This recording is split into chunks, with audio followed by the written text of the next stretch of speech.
Clashes دونوں طرف سے نہیں ہوئی. شروعات پہلگام میں ہوا جہاں ہمارے 26 بے گناہ لوگ جس طرح ان کو مارا گیا وہ ہم ابھی بھولے نہیں. اسی وقت مرکزی حکومت نے کہا تھا کہ اس کا ہم جواب دے دیں گے اور اپنے طریقے سے دے دیں گے. جواب دینے کا طریقہ یہی تھا کہ پاکستان میں کوئی سویلین یا کوئی ملٹری جگہ نہیں، صرف وہ جگہ جو سب لوگ جانتے ہیں وہاں یہی ادارے کام کرتے ہیں جنہوں نے پچھلے 30-35 سال جموں کشمیر میں تباہی اور بربادی پھیلائی ہے، انہیں نشانہ بنایا گیا. اس کے علاوہ کچھ نہیں. لیکن اس کے بعد لگاتار کچھ علاقوں میں جو پار کی طرف سے بمباری کی گئی اس میں تو سیدھا سیدھا ہمارے سویلین جو ہیں وہ ٹارگٹ ہوئے. شروعات وہاں سے ہوئی، شروعات یہاں سے نہیں ہوئی. اگر پہلگام میں لوگوں کو اس طرح مارا نہیں گیا ہوتا یہ دن نہیں آتا. ہم بڑے آرام سے رہ رہے تھے. یہاں جموں کشمیر کے اندرونی حالات بھی ٹھیک تھے، ٹورزم کا دبدباؤ چل رہا تھا، ایل او سی پہ سیز فائر جو ہے وہ قائم تھا، ایل او سی کے سیز فائر کو کوئی نقصان نہیں. لیکن یہ ہمارے بنے ہوئے حالات نہیں ہیں. ہم نے پہلگام میں جو ہوا اس کا ہمیں ایک جواب دینا تھا. لیکن اب پاکستان تک ہے کہ وہ اس کو کتنا اچھالنا چاہتے ہیں. ہم میں سے کوئی جنگ نہیں چاہتا. ہم لوگ جو خاص کر جموں کشمیر میں رہتے ہیں، کیونکہ اکثر بیشتر ہم نے دیکھا ہے چاہے وہ اس سے پہلے جو وار ہوئے ہوں یا کرگل ہوا ہو وہ کہیں نہ کہیں جموں کشمیر کو ہی ہٹ کر جاتا ہے. ہم تو چاہیں گے کہ حالات جو ہے وہ دوبارہ ٹھیک بنے، لیکن اس کے لیے پہلے ہمارے جو پڑوسی ملک ہیں ان کو اپنی بندوقیں شانت کرنی ہوں گی. یہاں سے پھر بندوق چلے گی نہیں. یہ جانکاری جو ہے آپ کو ایئر فورس سے لینی ہوگی. مجھے نہیں لگتا ہے کہ ہم میں سے کسی کو اس پہ کوئی تبصرہ کرنا چاہیے. آفیشلی اس پہ انڈین ایئر فورس یا انڈین ڈیفنس اسٹیبلشمنٹ کی طرف سے جو ہے بات آ جائے گی. ابھی کچھ دیر پہلے تمام جو ہمارے ڈسٹرکٹ کلیکٹرز ہیں، ڈی سیز ہیں، بارڈر اور ایل او سی کے نزدیک کٹھوا سے لے کے بارامولہ کپوارہ تک میں نے سب سے ویڈیو کانفرنسنگ پہ بات کی.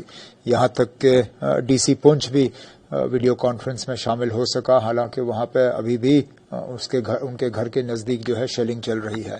ان سب سے بات کر کے میں نے حالات کا جو ہے جائزہ لیا ہے. کچھ جگہوں پہ نقصان کی خبریں آ رہی ہیں، لیکن ان کو ہم ابھی جو ہے ان رپورٹس کو جمع کر رہے ہیں. فی الحال ایک کنٹینجنسی فنڈ کے طور پہ میں نے کچھ پیسے جو ہیں ڈی سیز کو ریلیز کیے ہیں، تمام ڈی سیز کو، لیکن بالخصوص جو ایل او سی اور بارڈر کے نزدیک ہیں ان کو تھوڑا زیادہ، تاکہ کوئی بھی کنٹینجنسی ہو، کوئی بھی ایکسیجنسی ہو اس کو ہم ڈیل کر سکیں. ہسپتالوں کے سپلائز کا میں نے جائزہ لیا ہے، اور جہاں جہاں ہمیں سویلینز کو اگر ایویکویٹ کرنے کی ضرورت پڑے گی یا مدد کرنے کی ضرورت پڑے گی اس کے لیے گاڑیاں، ایمبولینس وغیرہ ان سب چیزوں کا بھی انتظام ہوا ہے. اب ہم تو صرف امید کر سکتے ہیں. ہمارے ہاتھ میں یہ کھیل ہے نہیں. ہم تو چاہیں گے اور اللہ تعالیٰ سے دعا کریں گے کہ یہ جلدی تھمے. میں تو کہتا ہوں اگر آج ہی ختم ہو تو بہتر ہے، لیکن اس کو روکنے کی طاقت جو ہے وہ لوگ رکھتے ہیں جن کو صحیح فیصلہ لینا ہوگا. میں نے ویسے بھی کہا پار کی بندوقیں بند ہو جائیں تو یہاں سے بھی بندوقیں بند ہوں گی. فی الحال تو ہمارے سویلین ایریاز جو ہیں ان کے توپ کے نشان بنے ہوئے ہیں. یہ انڈس واٹر ٹریٹی کے حوالے سے آج کے حالات کو رکھتے ہوئے میں زیادہ کچھ نہیں کہوں گا. اتنا ضرور کہوں گا کہ میں وہ ہوں جس نے بہت پہلے سے ہی انڈس واٹر ٹریٹی کی مخالفت کی. میں نے شاید ہی کوئی موقع گوایا ہے جس میں نے یہ نہ کہا ہو کہ سب سے زیادہ انڈس واٹر ٹریٹی کا نقصان جموں کشمیر کو ہوا ہے. لیکن یہ شاید موضوع وقت نہیں ہے کہ ہم اس پہ زیادہ تبصرہ کریں. فی الحال گورنمنٹ آف انڈیا نے اس کو سسپینڈ کیا ہوا ہے تو وہ سسپینڈ ہے. اب میں اس پہ کچھ نہیں کہہ سکتا ہوں. یہ تو ministry of defence, ministry external affairs کو اس پہ بات کرنی ہوگی کہ کہاں تک اس میں چین کا ہاتھ ہے یا ٹرکی کا ہاتھ ہے یا کسی اور ملک کا ہاتھ ہے. میں جموں کشمیر کا وزیر اعلیٰ ہوں. میری ذمہ داری ہے کہ جموں کشمیر کے اندرونی حالات جو ہیں ٹھیک رہیں، یہاں کی جو سویلین پاپولیشن جو ہے ان کو کم سے کم تکلیف کا سامنا کرنا پڑے، ہمارے ہسپتال جو ہیں وہ ٹھیک سے کام کریں. آج احتیاط کے طور پہ ہم نے بارڈر اور ایل او سی کے نزدیک جو ڈسٹرکٹس ہیں وہاں اسکول اور ایجوکیشنل انسٹیٹیوشنز بند کیے ہیں، لیکن باقی جگہ ہم نہیں چاہتے ہیں کہ خواہ ڈر پھیلے. اس لیے ہم نے جان بوجھ کے جموں شہر، سری نگر شہر وغیرہ میں اسکول بند نہیں کیے ہیں. اب دیکھیں گے حالات کس طرح بنتے ہیں، اس کے بعد فیصلہ کر لیں گے. ہوائی اڈہ بند ہے وہ ہم جانتے ہیں، لیکن ہمارا ہائی وے کھلا ہے، اس لیے ڈر کی کوئی ضرورت نہیں ہے. لوگوں کو اچانک یہاں سے بھاگنے کی کوئی ضرورت نہیں ہے. یہ بھی خبریں آ رہی تھیں کہ کچھ ٹورسٹ یہ کہہ رہے ہیں کہ ہوائی اڈہ بند ہو گیا، ہم کیسے بھاگ سکتے ہیں. میری تو ان سے یہی گزارش ہوگی کہ بھاگنے کی ضرورت نہیں ہے. فی الحال تھوڑا سا صبر کریے. میں دفتر میں بیٹھا ہوں، ہمارے سری نگر شہر، جموں شہر کی اسکولیں جو ہیں وہ کھلے ہیں، بازار کھلے ہیں. یہاں لوگ اپنے گھروں میں سہمے ہوئے بیٹھے نہیں ہیں. فی الحال ڈرنے کی ضرورت نہیں ہے. اگر خدا نخواستہ حالات جو ہیں وہ اس طرح کی کروٹ لیں کہ ہمیں اس کے بارے میں کچھ اور سوچنا ہوگا تو میں پہلا وہ شخص ہوں جو ان کو کہے گا کہ شاید یہ موضوع وقت نہیں ہے ان کا یہاں رہنے کا، لیکن وہ نوبت نہیں آئی ہے. اس میں کیا انٹرنیشنل انٹروین، وہ اب پہلے تو پہلگام ہونا نہیں چاہیے تھا. اب جب پہلگام ہوا تو گورنمنٹ آف انڈیا نے پہلے ہی کہا نا کہ اس کا جواب دینے کا ہم حق رکھتے ہیں. اتنا ہی جواب دیا جتنا ضروری تھا.